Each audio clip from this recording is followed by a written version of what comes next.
Hello everybody, this is Marcos Villegas for Fight Up TV here in the Wild Card Gym, being joined with featherweight contender and special guest, Mr. Scott Quigg. Scott, man, you're back here in the sunny state of California, nice weather, good food. How you feeling, my man?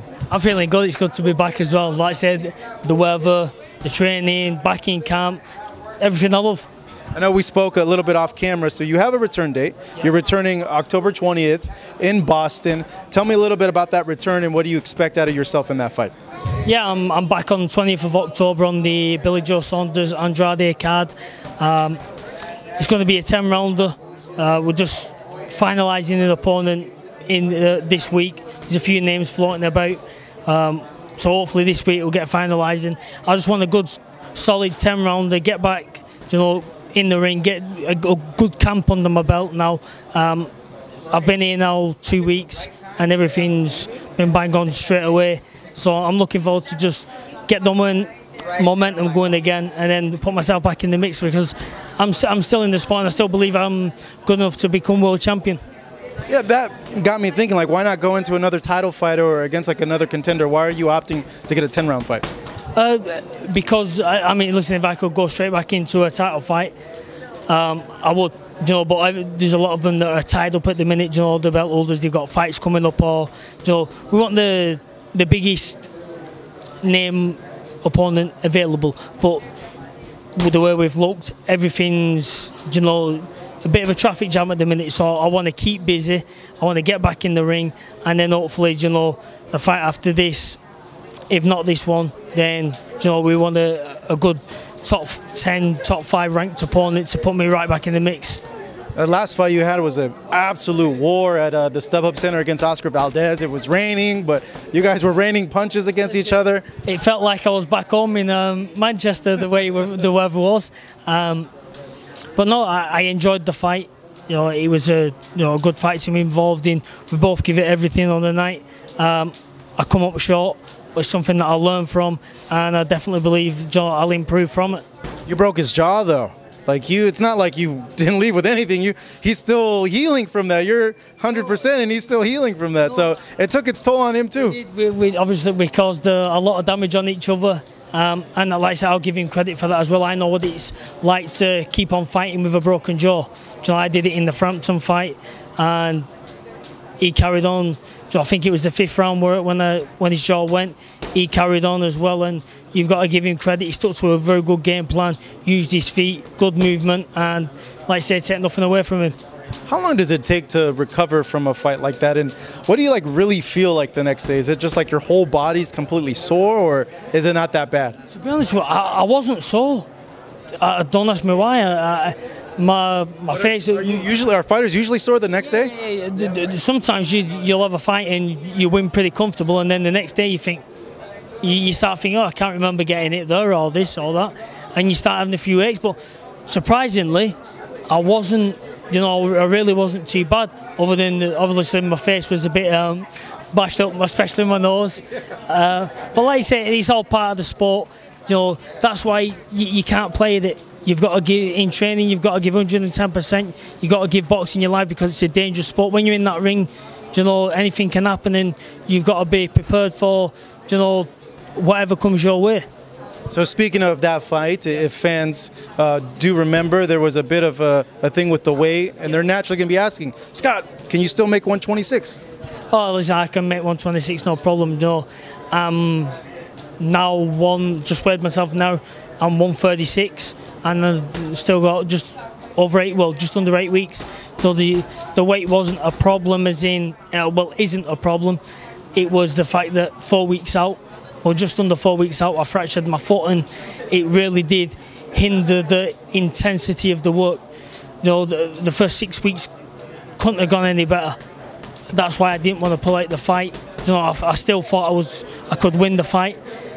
I sparred him nearly a year to the day when we fought, and all we did was stood in the middle of the ring and, you know, knocked 10 bells out of each other. So I thought, if the fight was like that, no need to move around. No need to move around. You know, so. And it kind of was like that.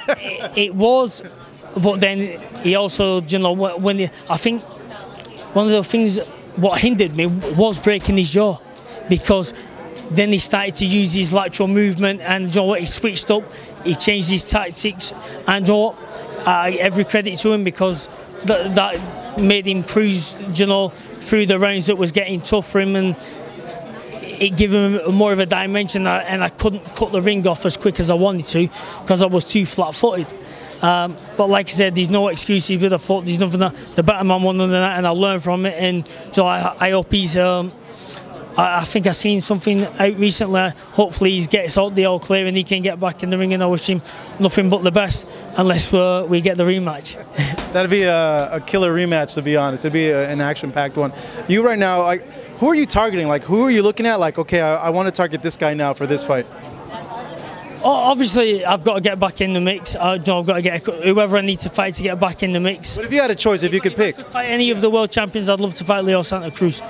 So even from when I was super bantamweight, I've always, you know, I think our styles would gel for an absolute fireworks of a fight. You know, and obviously, like I said, I would put, if I could pick any, I'd say I'd Leo Santa Cruz. It's not an easy fight, but it's a fight that I believe I can win.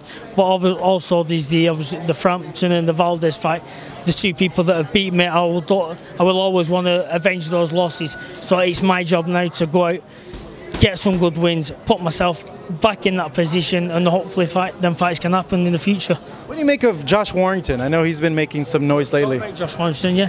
Yeah, listen, Josh Warrington, he beat Lee Selby. You know, not a lot of people give him a chance, you know, against at first. I did, the reason being because of the styling. It was killing Lee Selby to make weight. As you've seen now, he's moved straight up to lightweight, not even gone to super featherweight, missed that, gone straight to lightweight. So it shows you how much it must have been taken out of him to make the featherweight limit. But taking nothing away from him, I think you'll find out more about Warrington now. I think him and Frampton are fighting in December, so that's obviously another step up for Warrington, and we'll see now you know, how good Warrington is. You're from the UK. There's a big fight that was announced in the heavyweight division. I have to ask you this because we're just getting opinions from everybody. Tyson Fury, Deontay Wilder, man, what do you make of it? Listen, first of all, it's good to see Tyson back. Yeah, it is. You know, I think he's got rid of those demons now. Tyson being back in boxing is good for boxing. It causes a bit of controversy at times with some of the things he says. It's good to be back in boxing, and for him himself.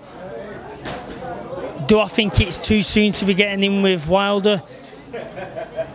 You do, huh? I do. Yeah. I think, you know, I think he needed 1 or 2 fights against, you know, the likes of Jamel Miller. It's got, yeah, Miller or a Potvin, you know, who's fighting Joshua next. I think he needs.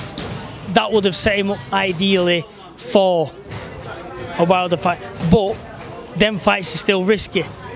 So has he done the right thing as in the business sense, as in I think he's guaranteed roughly around 10 million. So hopefully he can do it. You know, you got to back the Brit, but I think Wilder may be too sharp too soon, you know, for Tyson's comeback. I hope I'm wrong. What do you make of the whole situation with Joshua and the Wilder fight not happening? I mean, it's hard. I mean, you don't know. Obviously, they're saying one side of the story, they're saying another. You know, obviously, I back Joshua. You know, I think he's a consummate professional. He trains hard, and it's a fight that I really do think needs to happen. The winner of if Fury beats Wilder, the Fury-Joshua fight is absolutely massive. But if Wilder beats Fury, then that also makes the Wilder-Joshua fight even bigger. So, in a way, as long as Joshua wins, he's in a win-win situation, whoever wins out of Wilder and Fury. Oh, very true. whoever wins, they're going to want to anyway, see him fight him anyways. Well, hey, Scott, man, it's good catching up with you. Thank you so much. Really appreciate it. You look in good shape, my man. Keep the training up. Returns October 20th in Boston, Massachusetts on DAZN. Yeah, I can't even say that word right. You know that? I was getting tongue-tied. Can you say it? No, I can't. DAZN. We can't even say it either. All right, you guys. This is Marcos Villegas for Fight Up TV. Thank you for watching.